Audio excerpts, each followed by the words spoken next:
श्री सीताराम चंद्राभ्याम नमः। अयोध्या कांड 88वां सर्ग। श्री राम की कुश सैया देखकर भरत का शोकपूर्ण उद्गार तथा स्वयं भी वल्कल और जटा धारण करके वन में रहने का विचार प्रकट करना। निषाद राज की सारी बातें ध्यान से सुनकर मंत्रियों सहित भरत ने इंगुदी वृक्ष की जड़ के पास आकर श्री रामचंद्र जी की शैया का निरीक्षण किया। फिर उन्होंने समस्त माताओं से कहा, यही महात्मा श्री राम ने भूमि पर शयन करके रात्रि व्यतीत की थी। यही वह कुश समूह है जो उनके अंगों से विमर्दित हुआ था। महाराजाओं के कुल में उत्पन्न हुए परम बुद्धिमान महाभाग राजा दशरथ ने जिन्हें जन्म दिया है, वे श्री राम इस तरह भूमि पर शयन करने के योग्य नहीं हैं। जो पुरुष सिंह श्री राम मुलायम मृग चर्म की विशेष चादर से ढके हुए तथा अच्छे अच्छे बिछौनों के समूह से सजे हुए पलंग पर सदा सोते आए हैं, वे इस समय पृथ्वी पर कैसे शयन करते होंगे।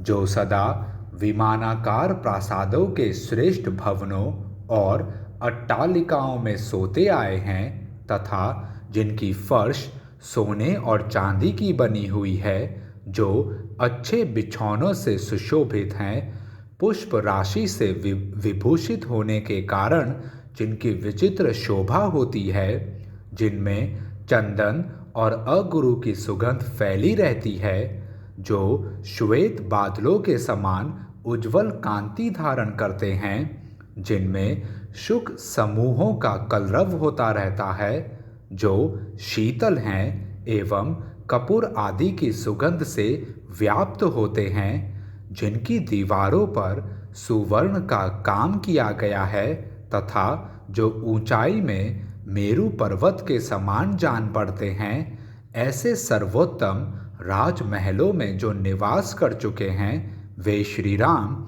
वन में पृथ्वी पर कैसे सोते होंगे।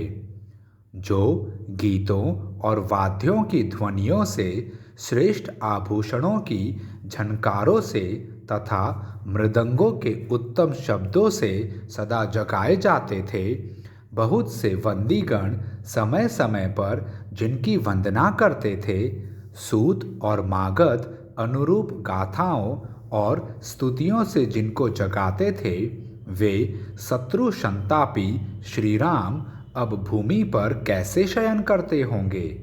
यह बात जगत में विश्वास के योग्य नहीं है। मुझे यह सत्य नहीं प्रतीत होती। मेरा अंतःकरण अवश्य ही मोहित हो रहा है। मुझे तो ऐसा मालूम होता है कि यह कोई स्वप्न है।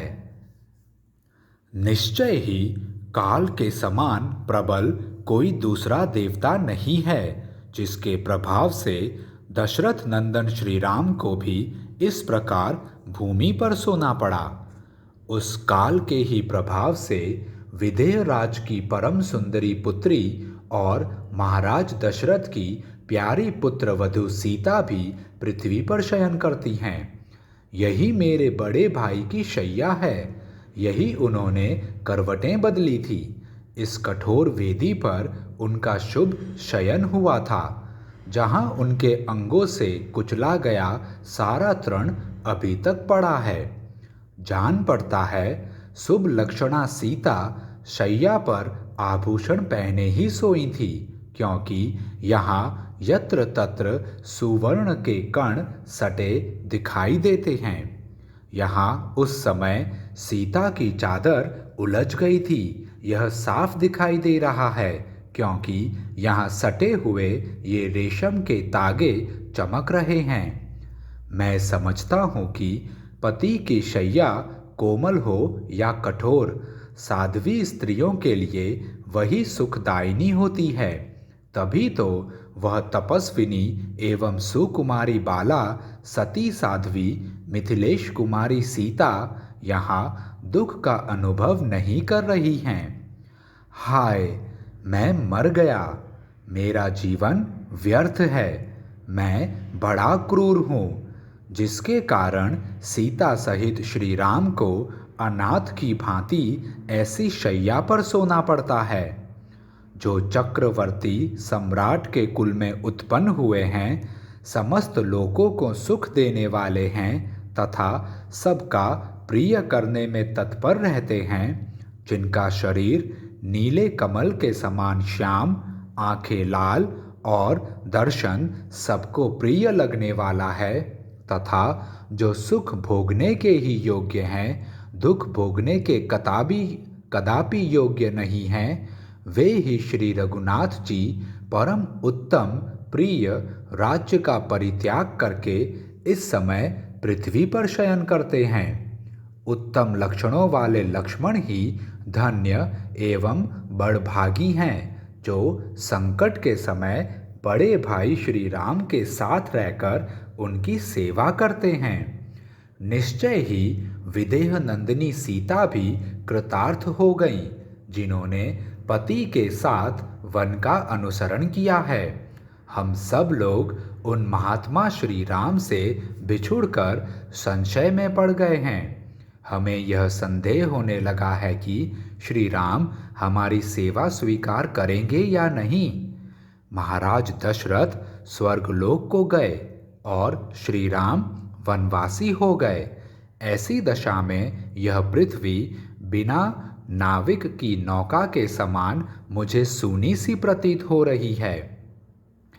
वन में निवास करने पर भी उन्हीं श्री राम के बाहुबल से सुरक्षित हुई इस वसुंधरा को कोई शत्रु मन से भी नहीं लेना चाहता है।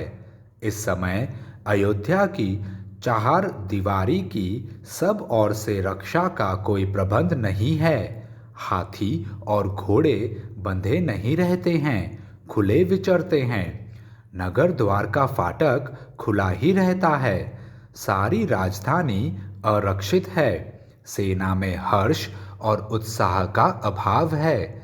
समस्त नगरी रक्षकों से सूनी सी जान पड़ती है, संकट में पड़ी हुई है।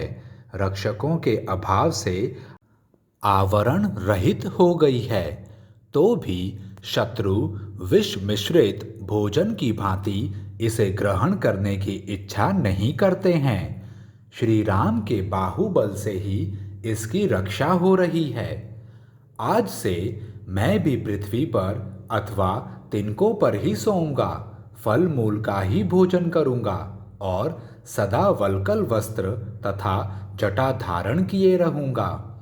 वनवास के जितने दिन बाकी हैं, उतने दिनों तक मैं ही वहाँ सुखपूर्वक निवास करूंगा। ऐसा होने से आर्य श्री राम की हुई प्रतिज्ञा झूठी नहीं होगी।